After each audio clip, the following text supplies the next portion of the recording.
Et comment, ça va? Il y a très longtemps, la Bretagne était gouvernée par le roi Uther. Mais quand il est mort sans héritier, la terre fut déchirée par la guerre. Le mage Merlin a conjuré une épée nommée Excalibur dans une pierre et a déclaré que seul le véritable héritier pourrait la libérer. Après que de nombreuses personnes eurent essayé et échoué, un jeune garçon nommé Arthur y est parvenu, sans savoir qu'il était le fils perdu d'Uther. Arthur est devenu un grand roi et gouvernait depuis une table ronde pour que tous soient égaux, vivant sous le code de la chevalerie. Sa plus grande ennemie était sa demi-sœur, Morgane, qui se disait l'héritière légitime et a eu recours à la sorcellerie obscure. Arthur a mené une bataille féroce contre elle et l'a emprisonnée dans les profondeurs de la terre. Ce jour-là, Morgane a juré une sombre vengeance. Un jour, quand la terre sera à nouveau perdue et sans chef, elle reviendra. Maintenant, à notre époque, la société se désagrège lentement à cause des guerres constantes, de la pauvreté et de la corruption dans le système. Dans une petite ville, Alex, 12 ans, vit avec sa mère, Mary, qui fait de son mieux pour élever seul son fils. Un certain matin, en chemin pour l'école,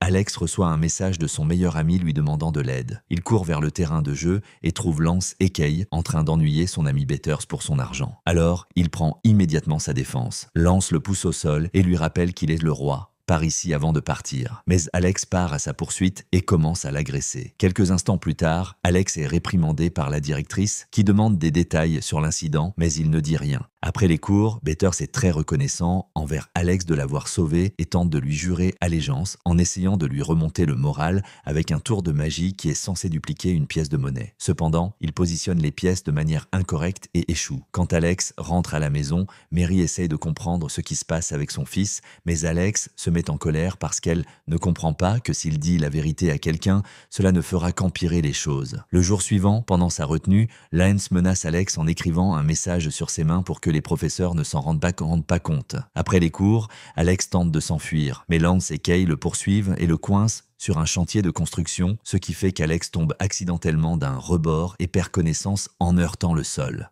Pensant qu'il pourrait être gravement blessé, Lance et Kay s'enfuient pour éviter les ennuis. Quelques instants plus tard, Alex se réveille et trouve une épée plantée dans une pierre avec un air mystique autour d'elle. Il la saisit et est surpris de la retirer avec facilité, se sentant béni par une lumière spéciale. Dans le monde souterrain, Morgane se réveille en sentant que l'épée est libre. Désespérée de se venger, elle envoie ses racines à la recherche du nouveau porteur de l'épée. Plus tard, Alex invite Betters chez lui pour qu'ils puissent regarder l'épée ensemble. Il y a une phrase en latin écrite sur la poignée et, en la traduisant via Internet, il découvre que c'est supposément la légendaire Excalibur du roi Arthur. Cela rappelle à Alex un livre que son père lui avait donné avec une note sincère, appelant son fils le futur roi. Le livre parle de la légende arthurienne et d'une île nommée Tintagel, où la légende se serait réellement déroulée. Les garçons ne pensent pas que l'épée soit vraiment magique et juste pour s'amuser, Alex nomme Betters chevalier. Le lendemain matin, une lumière brillante apparaît à Stonehenge et un jeune Merlin en sort. Comme il n'a pas de vêtements, il entre dans un magasin et utilise sa magie pour convaincre le vendeur de lui donner un t-shirt. Ensuite, il se dirige vers la ville,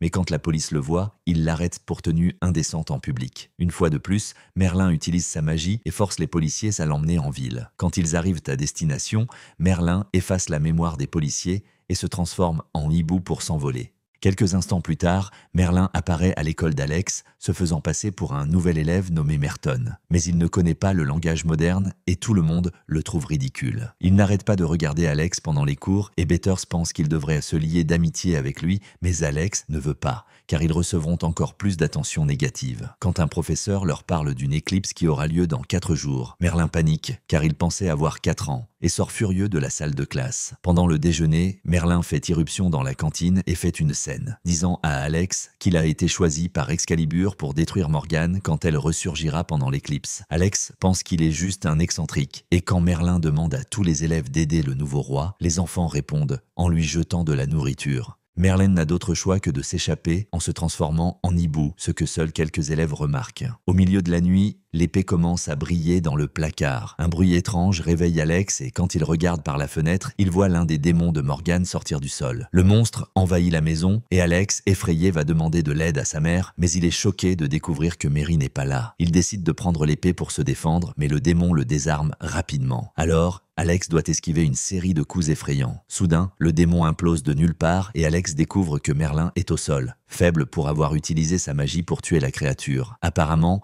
Merlin ne peut pas être dans le domaine humain après le crépuscule. Il dit à Alex de le retrouver le jour suivant dans un magasin de poulet frit avant de se transformer en hibou et de s'envoler. Pendant ce temps, les restes du démon retournent dans le monde souterrain pour informer Morgan à propos d'Alex et Merlin, ce à quoi Morgan répond en envoyant une armée entière de démons à la surface.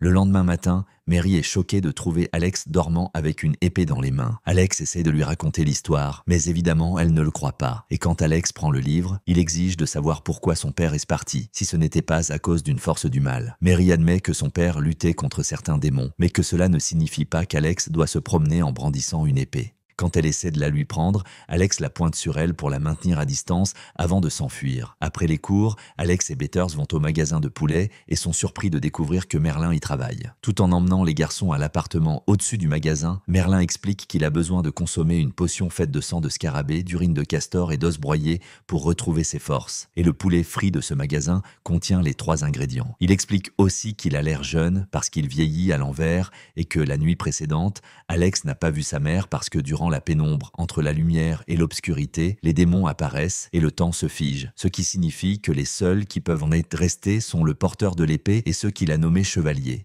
Pendant la prochaine éclipse, Morgan reviendra grâce au fait que le monde est tombé dans la confusion et le chaos. C'est donc leur devoir de l'arrêter. Alex ne pense pas qu'il puisse être un héros car il n'est qu'un enfant. Alors, Merlin se transforme en sa version plus âgée et montre au garçon une illusion de comment le monde deviendrait un enfer sur Terre s'il n'allaigne pas dans le monde souterrain et ne battait pas Morgane dans son propre royaume avant qu'elle ne revienne. En se voyant comme des esclaves de Morgane, Alex et Betters sont effrayés au point d'accepter la mission. Mais Merlin part avant de pouvoir répondre à d'autres questions. Ensuite, Alex et Betters retournent sur le chantier pour chercher des indices et découvrent l'inscription sur la pierre qui parle du futur roi. Alex se souvient que la note laissée par son père était la même. Alors, il suppose qu'il vient d'une famille puissante comme Luke Skywalker, ce qui signifie qu'ils doivent voyager jusqu'à Tintagel pour trouver son père et lui demander où se trouve l'entrée du monde souterrain. Les garçons sont soudainement interrompus par Lance et Kay, qui se moquent de l'épée parce qu'ils pensent que c'est un accessoire de nerd. Alex replace rapidement l'épée dans la pierre pour la protéger. Ensuite, il met au défi les brutes de la retirer. S'ils n'y arrivent pas, Alex gagne et ils lui permettront de les nommer chevaliers. Lance et Kay ne le prennent pas au sérieux et essaient de prendre l'épée en vain. Alex, évidemment, n'a aucun problème à récupérer l'épée. Et Lance et Kay le laissent les nommer chevaliers juste pour voir où cela mène. Alors, Lance pousse Alex pour voler l'épée, mais à ce moment-là, les démons de Morgane apparaissent, les autres se cachent pendant que Lance essaie d'utiliser l'épée, mais le démon le désarme en quelques secondes. Alex récupère l'épée et frappe le démon avant qu'il ne tue Lance. Ensuite, les enfants commencent à s'enfuir pendant que les démons les poursuivent. Ils essaient de jeter quelques réservoirs de liquide inflammable qu'ils trouvent dans le bâtiment, mais cela ne fait que renforcer le feu des démons. Ensuite, ils vont dans les rues chercher de l'aide, mais elles sont vides, exactement comme Merlin l'avait promis, et ils décident de voler une voiture pour s'échapper. Quand Alex ouvre la portière de la voiture, il heurte accidentellement un démon avec et découvre que l'impact est suffisant pour le vaincre, car ce n'est qu'un squelette. Une fois que tout le monde est dans la voiture, Kay prend le volant et commence à conduire comme un maniaque, réussissant à tromper un démon pour qu'il percute un abribus et battant le dernier en l'écrasant avec la voiture elle-même. Après, Lance exige une explication. Alors, le groupe se rend chez Alex et il raconte ce qui se passe. Pour prouver que cela doit être le destin, il souligne que les enfants ont des noms similaires à ceux des chevaliers de la légende et que même la table autour de laquelle ils sont assis est ronde. Le trio finit par accepter d'aller avec Alex à Tintagel sans savoir que Morgane les observe à travers ses plantes et apprend toutes leurs faiblesses. Le jour suivant, Mary découvre qu'Alex est parti sans lui parler, ne laissant qu'un stupide billet. Pendant ce temps, les 4 enfants prennent le bus pour Tintagel, qui est arrêté par l'apparition soudaine de Merlin. Après que le mage a enchanté le chauffeur, il félicite tout le monde pour le plan, seulement pour découvrir à quel point Lance est grossier et méchant. Réalisant qu'aucun des enfants ne connaît le code de la chevalerie, Merlin fait arrêter le bus et emmène les enfants au milieu d'un champ pour un entraînement approprié. Seul quelqu'un avec un cœur pur peut tuer Morgane. Alors ils doivent suivre les règles du code, honorer ceux qu'ils aiment, s'abstenir d'offenses gratuites, dire la vérité en tout temps et persévérer dans toute entreprise jusqu'à la fin. Ensuite, Merlin emmène les enfants à Stonehenge, où un guide raconte aux touristes les différentes théories derrière la signification de cette ancienne construction.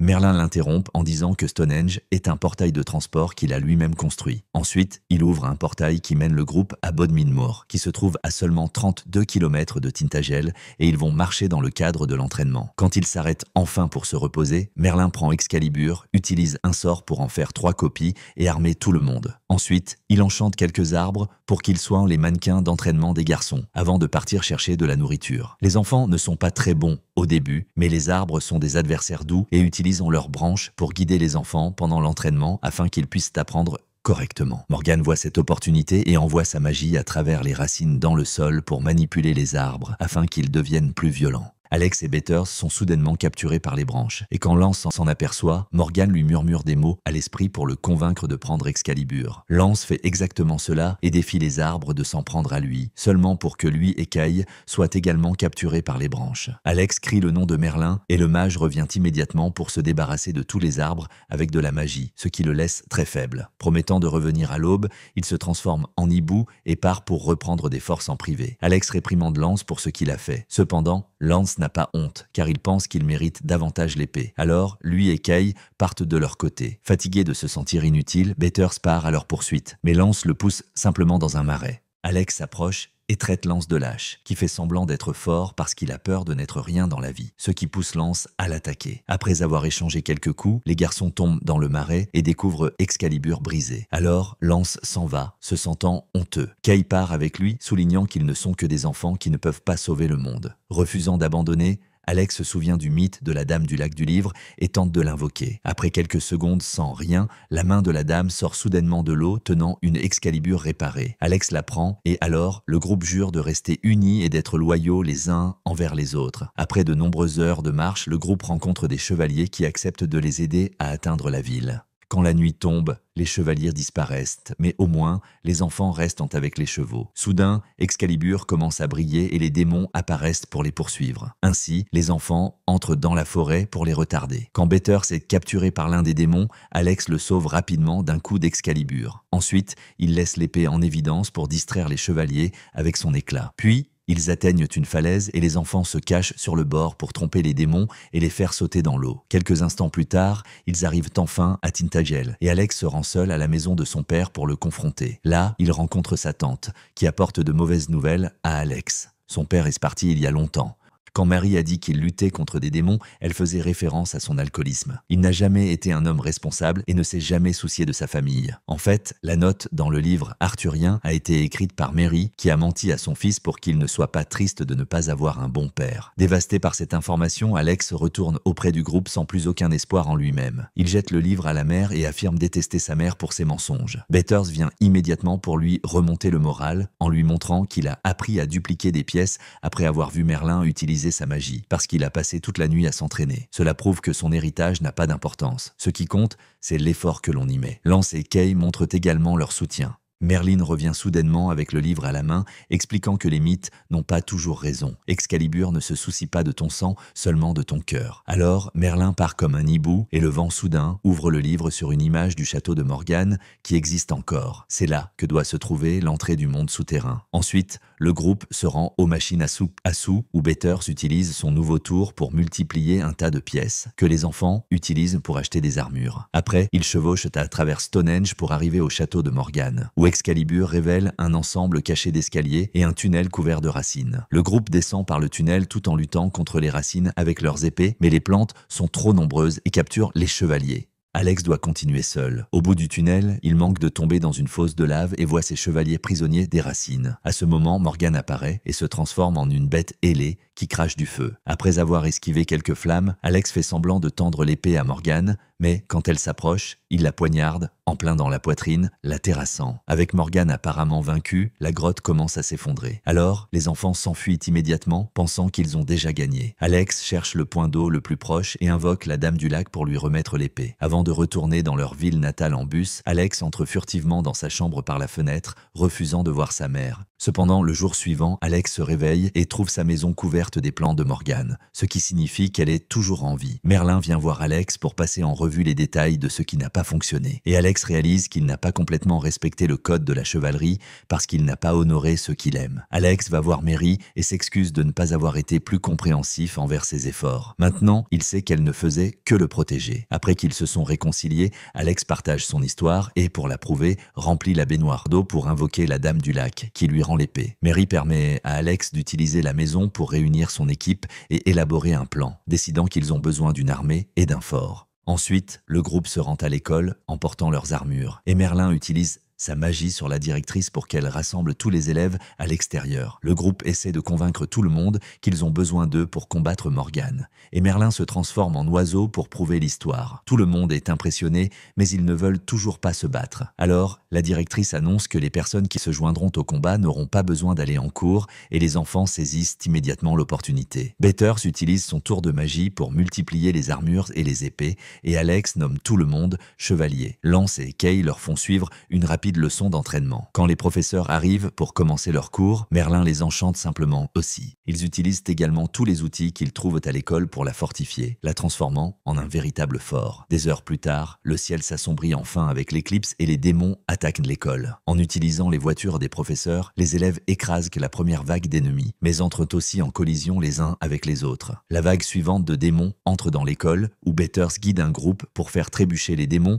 avec une corde avant d'attaquer avec leurs épées. Dans le gymnase, l'équipe d'Alex frappe les démons avec des équipements de sport avant de se joindre au combat. Tous se battent de toute leur force, mais les démons continuent d'arriver. Alors, Alex dit à tout le monde de se replier sur le toit et de se barricader. Pendant ce temps, Morgane rencontre Merlin et le force violemment à prendre sa forme ancienne pour le tuer, mais il est sauvé par l'arrivée des enfants. Alors, Morgane se transforme en la bête ailée et Alex commence à courir avec l'épée brillante pour attirer son attention. Bathurst profite de la distraction pour lancer une corde sur la queue de Morgane et avec les autres enfants, ils commencent à la tirer vers le bas. Ensuite, Lance et Kay sautent sur son cou avec plus de cordes pour l'immobiliser pour de bon. Mais quand Merlin s'approche en hibou, Morgane crache du feu sur lui et le fait tomber. Merlin pense que sa vie est finie, mais Alex est prêt avec une potion faite de poulet frit mixé qui le guérit rapidement. Avec ses forces retrouvées, Merlin ouvre immédiatement un vortex pour piéger Morgane, et Alex saute sur elle pour la poignarder, cette fois en la tuant pour de bon. Tandis que le soleil se lève, les enfants célèbrent leur victoire. Quelque temps plus tard, Merlin fait ses adieux aux enfants. Mais, avant de partir, il donne à Alex une nouvelle version du livre avec sa propre histoire et rappelle à tout le monde que les enfants aussi peuvent changer le monde. Ensuite, Alex jette Excalibur de retour à la Dame du Lac pour qu'elle la garde jusqu'à ce qu'elle soit de nouveau nécessaire. Ainsi se termine Alex, le destin d'un roi, film de fantasy et d'aventure de 2019. Et je vous attends dans la prochaine vidéo.